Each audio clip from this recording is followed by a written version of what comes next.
I saw him for the first time when I was 7 years old, and for the next 26 years, I told myself he was a dream. This is the story that sleep science gives you, and for a long time it was the story I needed. Sleep paralysis is a well-documented phenomenon, the brain waking while the body remains in the atonic state of REM sleep, producing hallucinations that the frightened, half-conscious mind interprets as intruders, as shadow figures, as a specific and recurring archetype that shows up across cultures and centuries with startling consistency. A tall, featureless figure, often wearing a wide-brimmed hat, standing at the edge of the bed or in the corner of the room, watching. I had a name for my version before I ever heard that this was a documented thing other people saw too. I called him the man in the corner, because that was always where he was. Standing in the corner of my childhood bedroom, between the closet and the window, tall enough that his hat nearly touched the ceiling, featureless in the way that a silhouette is featureless, not blank, exactly, but somehow resistant to detail, as if looking directly at his face produced a kind of visual static that your eyes couldn't resolve into information. He came perhaps once a month throughout my childhood. I would wake fully aware, my eyes open, and find that I could not move. This is the atonia. I know that now. I did not know it then. What I knew then was that I would wake into stillness and he would be there in the corner, not moving, simply present, and I would lie in that stillness for what felt like a very long time until either I fell back asleep or the paralysis released and I could move again. I told my mother about him when I was 8. She told me it was a nightmare. She checked the closet, checked under the bed, showed me the empty corner, and told me there was nothing there. I believed her, in the way children believe reassurance, even when the thing the reassurance addresses continues to happen. He continued to happen. Through my childhood bedroom, through a college dorm room, through my first apartment. Different rooms, different corners, but always the same figure, the same hat, the same quality of patient, complete stillness. By the time I was in my 20s, I had built the framework I needed. Sleep paralysis, a documented condition, hypnagogic hallucination, nothing supernatural, just a glitch in the transition between sleep states that my brain filled in with a culturally common archetype I had probably absorbed from some half-remembered piece of media as a child. This framework worked for 26 years. It stopped working in October of last year, 3 months after my husband and I bought our first house, a 1920s bungalow in a neighborhood we loved. Nothing about it unusual. No history we were aware of beyond an elderly couple who had lived there for decades before selling to us. The visits changed almost immediately after we moved in. Not in frequency at first, still roughly monthly, but in a specific quality that took me weeks to name, because naming it required admitting something I did not want to admit. He was closer. Not dramatically, he still stood in the corner of the bedroom, the same distance from the bed that he had always maintained across 26 years of visits in different rooms. But the sense of proximity had changed. It felt, each time, like the distance was being measured differently, like something that had always maintained a specific and consistent boundary was recalibrating that boundary, slowly, deliberately, testing how close it could stand without producing a response it wasn't ready for. In December, he began appearing when I was not paralyzed. I want to be precise about what this means, because it is the detail that ended 26 years of a workable framework. Sleep paralysis, by definition, involves paralysis.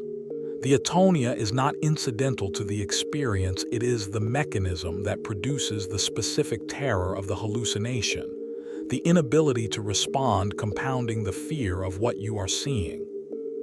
Every documented account of the phenomenon, every piece of research I had read in 26 years of trying to explain him to myself, described paralysis as the precondition.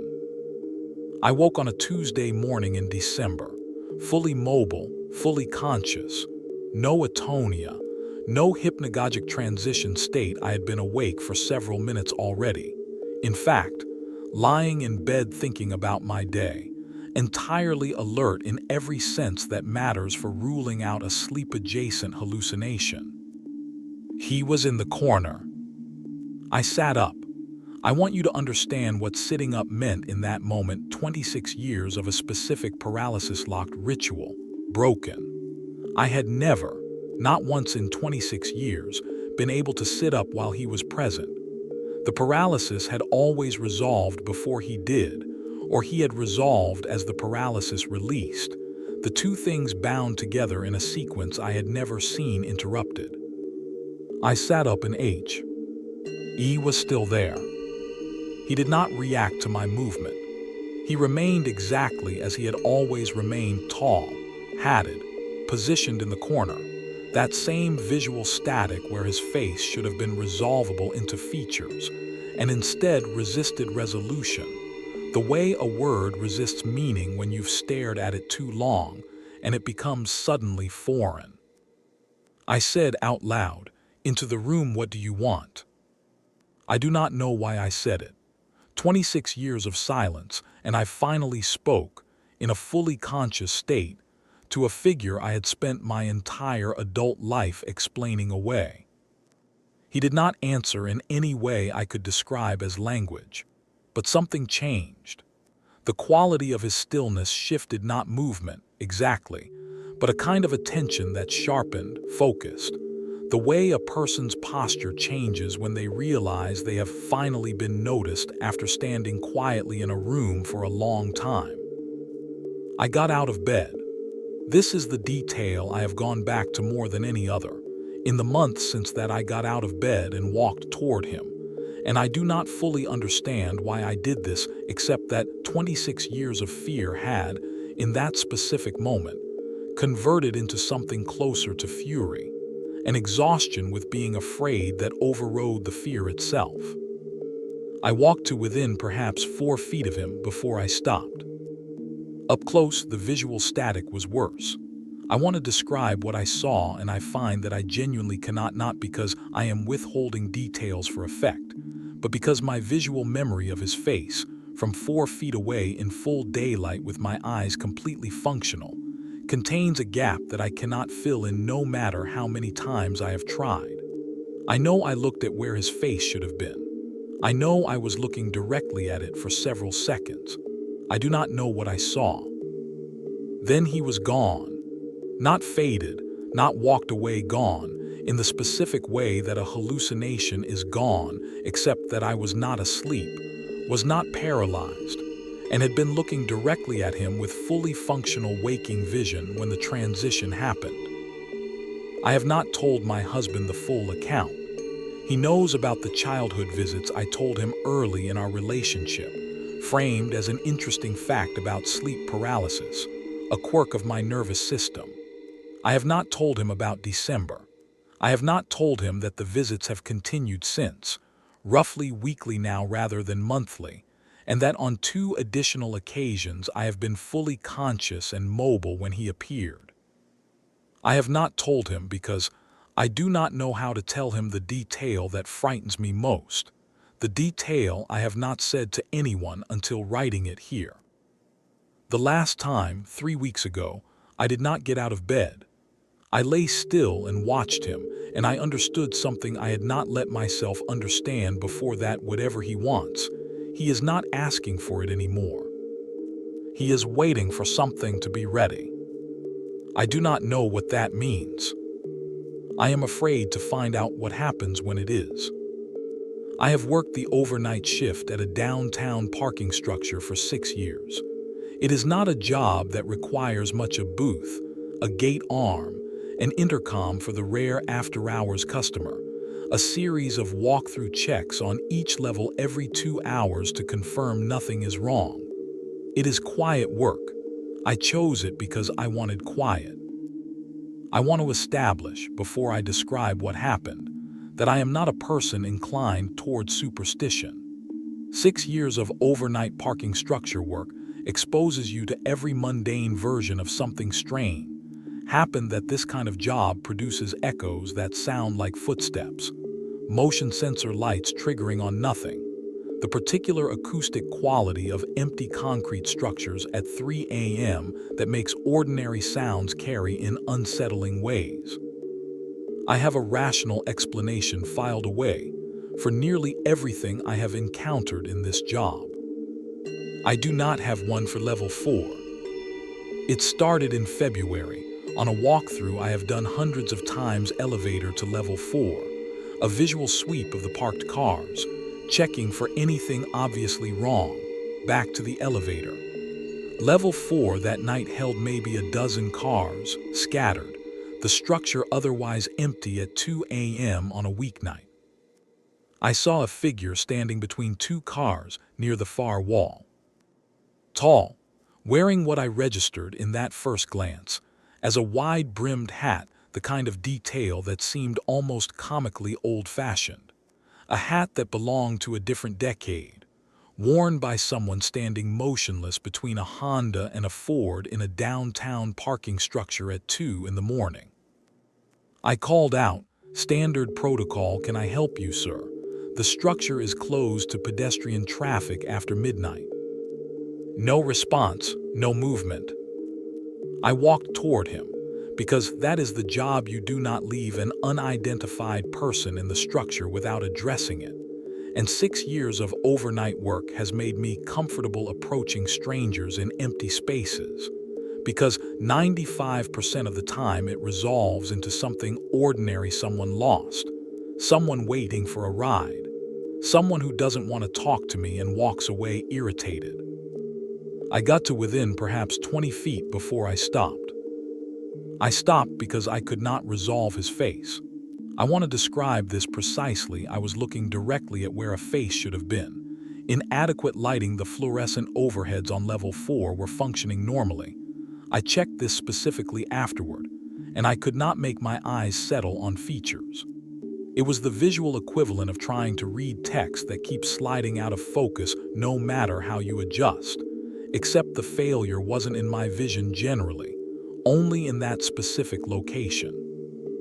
I said something else, I don't remember what, and he did not respond. And I did the thing that 6 years of this job has trained into me as the correct response to something that isn't resolving normally. I backed away, returned to the elevator, and completed the rest of my walkthrough on the other levels before returning to the booth. I reviewed the security camera footage for level 4, covering that time period. There was no figure in the footage. I want to be careful about what this does and doesn't mean. The camera on level 4 covers most but not all of the level. There are blind spots created by structural columns, and the area between the 2 cars where I saw him was, I confirmed by checking the camera's field of view against the physical layout, within one of those blind spots. This is a mundane explanation. I used it. I filed the incident as an unidentified pedestrian who left before I could positively identify them. Standard incident report language. And I did not think about it again for 3 weeks. He was there again on a Thursday in March. Same level, same position, more or less near the same section of wall, though not between the same 2 cars, since the cars change nightly. This time I did not approach. I stood at the elevator and I watched him from a distance of perhaps 60 feet, and I confirmed what I had begun to suspect the first time: he was not moving, not shifting weight, not breathing in any way I could detect at that distance, not doing anything that a standing person does even when trying to stand very still. He had the specific, complete stillness of an object rather than a person waiting. I did not walk toward him.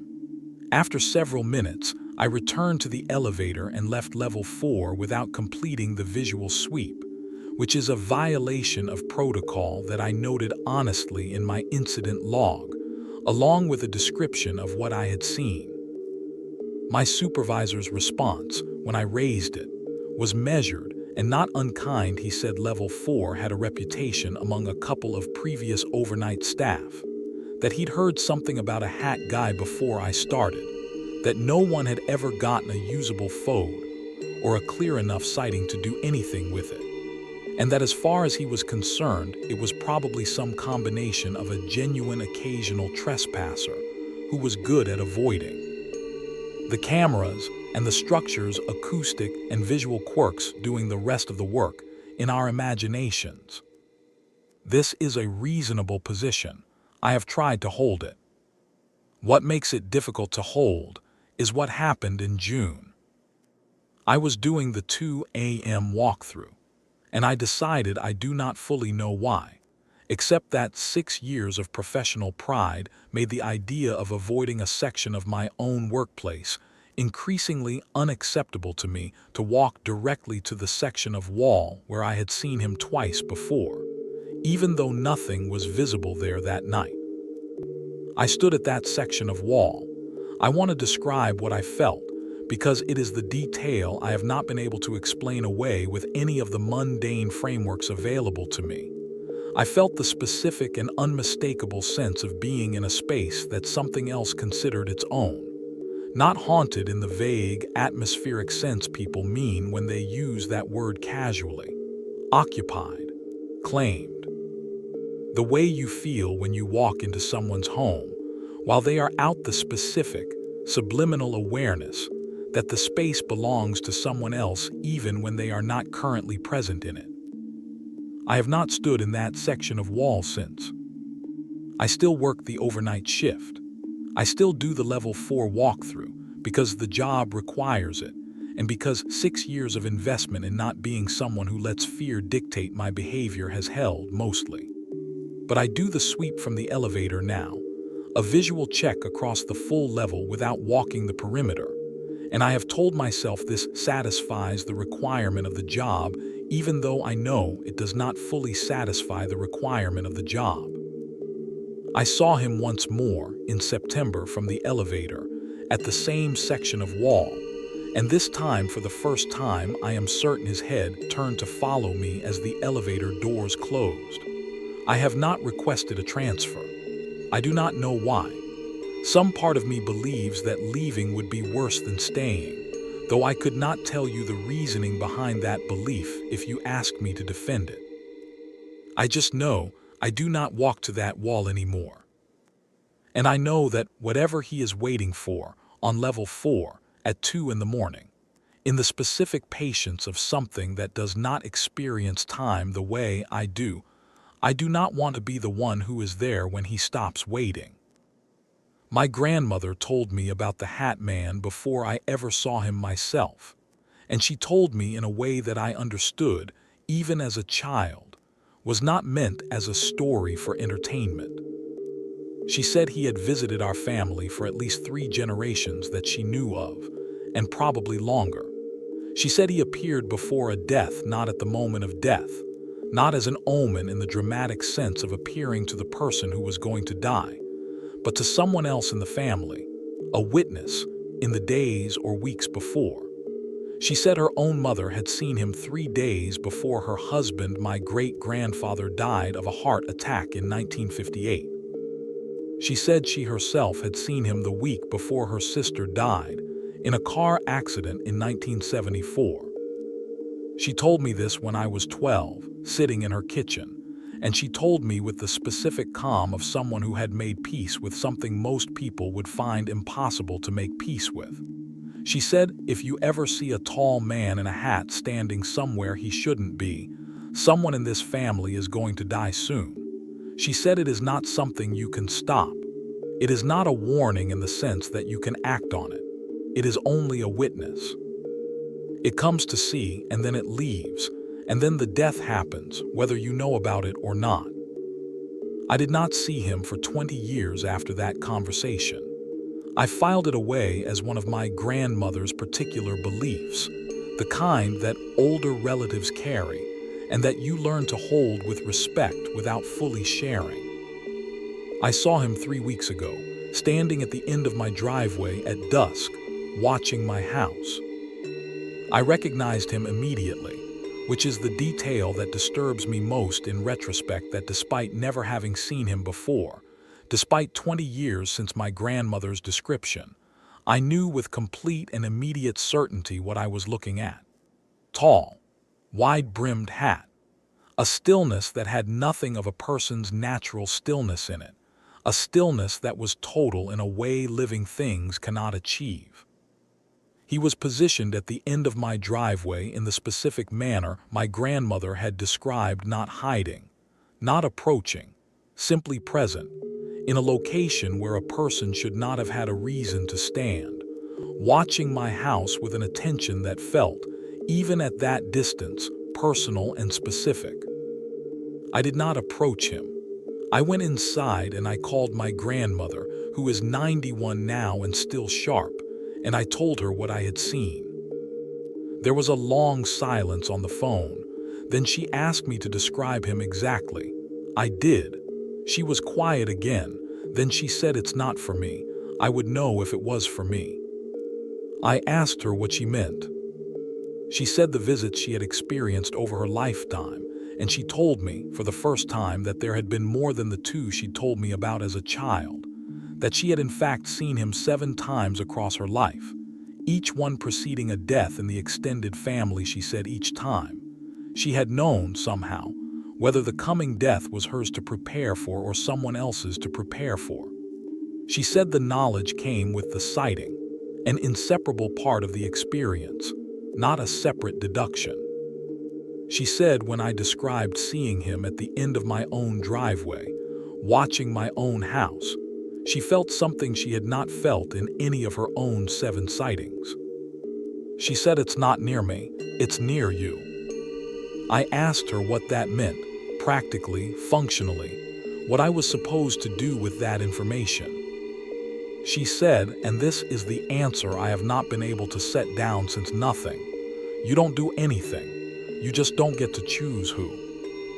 3 weeks have passed. I have not seen him again. My immediate family is well. My extended family, as far as I know, is well.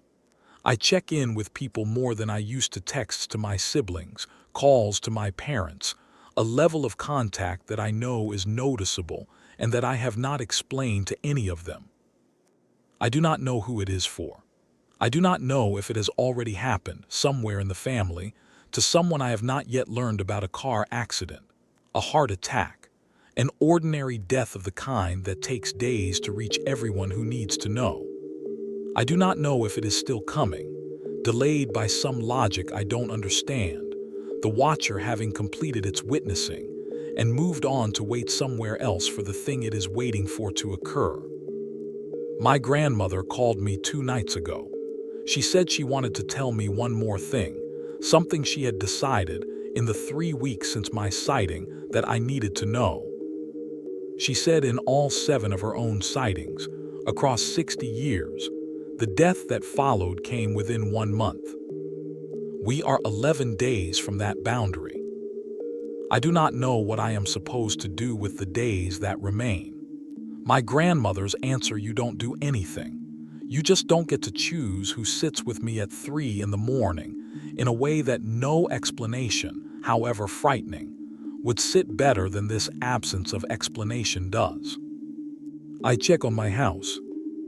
At night now, I look at the end of the driveway before I go to bed, and I look at it again if I wake in the night for any reason, and so far it has been empty every time. I do not know if empty is good news, or simply means the watching is happening somewhere I cannot see it. I will tell you if I find out. I hope I am the one who gets to.